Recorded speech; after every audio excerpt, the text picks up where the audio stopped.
नमस्कार साथियों, आज हमारी बात बहुत ही इम्पोर्टेंट टॉपिक पे होने वाली है और दतिया ज़िला में जो रेत का अवैध उत्खनन लगातार चल रहा है और बड़ी ही तीव्र गति से चल रहा है, इसी पर विश्लेषण करने के लिए आज हमारे साथ सीनियर पत्रकार कल्लू पंडित जी जुड़ेंगे और इनसे हम बातचीत करेंगे रेत के अवैध उत्खनन को लेकर। कल्लू पंडित जी, जैसे कि आजकल आप देख रहे हैं आए दिन जो है शहर में पब्लिक प्लेस पर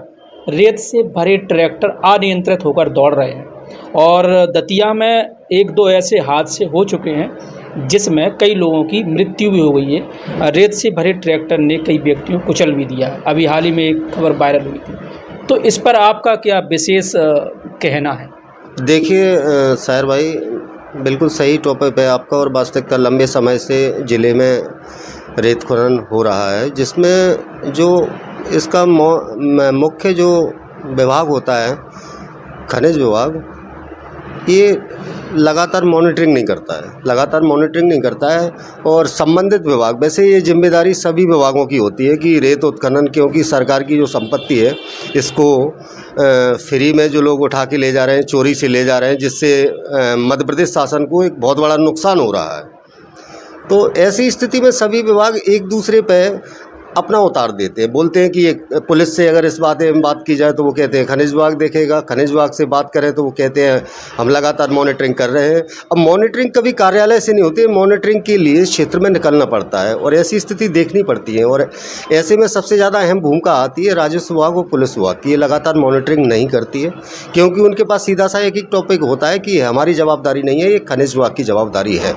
क्या मानते हैं कि बेखौफ होकर दिन दहाड़े ट्रैक्टर लगातार, चाहे डंफर हो ट्रैक्टर हो, अगर हम दतिया ज़िले से शुरुआती गांव से ही अगर हम शुरुआत कर लें और दतिया ज़िले के लास्ट गांव तक जितना भी सिंध नदी का पूरा किनारा है वहां से लगातार रेत का अवैध उत्खनन किया जा रहा है, क्या इसमें विभाग भी संलिप्त हो सकते हैं? जी बिल्कुल सही कहा है, क्योंकि जहाँ दतिया ज़िले में देखे जाए तो खनिज विभाग द्वारा गिनी चुनी खदानें ही चिन्हित की गई हैं, जिस पे किन्हीं ठेकेदारों के लिए कट्टे जो होते हैं खनिज विभाग से वो इशू किए गए हैं। लेकिन जो खदानें लंबे समय से प्रतिबंधित हैं, जैसे कि वन विभाग में ज़्यादातर, जो सिमड़ा विधानसभा की बात करें जिसमें जो खदानें हैं वो ज़्यादातर वन विभाग में हैं और वन संपदा है वो, तो इस पर क्या है कि सम्मिलित हैं वन विभाग के जो अधीनस्थ होते हैं, जो क्षेत्रीय कर्मचारी होते हैं, वो समय पे मॉनिटरिंग नहीं करते हैं, जिससे हमारे वन भी नष्ट हो रहे हैं और वास्तविकता सही है, वन नष्ट होने के साथ साथ उसकी जो संपदा है वो लूटी जा रही है। और कहीं ना कहीं देखने में आया है कि इतने हौसले बुलंद हैं कि दिन दहाड़े चल ही रहे हैं ट्रैक्टर तो, और यहाँ के जिम्मेदार जनप्रतिनिधि और जिम्मेदार पद पर बैठे हुए आला अधिकारी वो भी मौन दिखाई देते हैं। देखिए, बशर्ते क्या है कि ये किसी एक विभाग का कार्य नहीं है और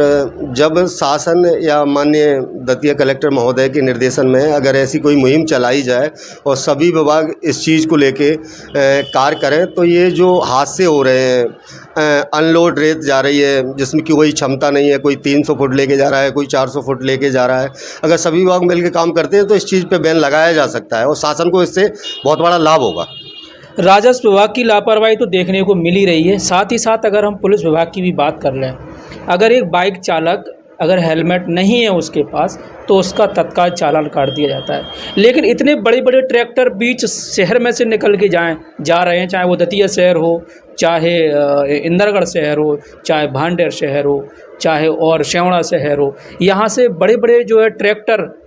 निकल के जा रहे हैं और इतने बड़ा वाहन दिखाई नहीं देता है कि। देखिए, मैं बिल्कुल सही है, इस रेत के विषय में किसी विभाग को टारगेट करना बिल्कुल ही गलत है और जहां पुलिस विभाग की बात आई है तो पुलिस विभाग के बाद लॉ एंड ऑर्डर के लिए बहुत सारी जिम्मेदारियां होती हैं और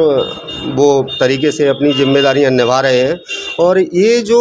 सारा सिस्टम रहता है, जो रेत का खेल रहता है, वो खनिज विभाग और कलेक्टर और संबंधित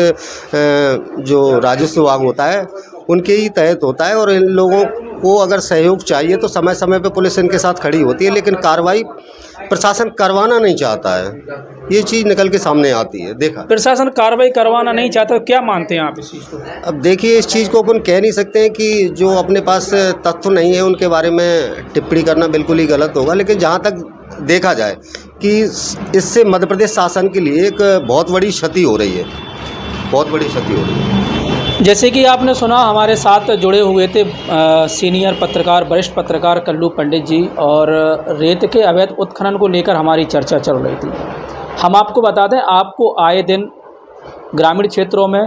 और शहरी क्षेत्रों में जो रेत से भरे ट्रैक्टर है वो डांस करते हुए नज़र आते होंगे, चाहे दिन हो या रात हो। रात्रि के समय भी अनियंत्रित होकर ये जो है फुल स्पीड में जाते हैं। अगर सामने कोई व्यक्ति आ जाता है तो उसकी जान की कोई परवाह नहीं है इन लोगों को। अब ऐसे में जिम्मेदारी बनती है जो खनिज विभाग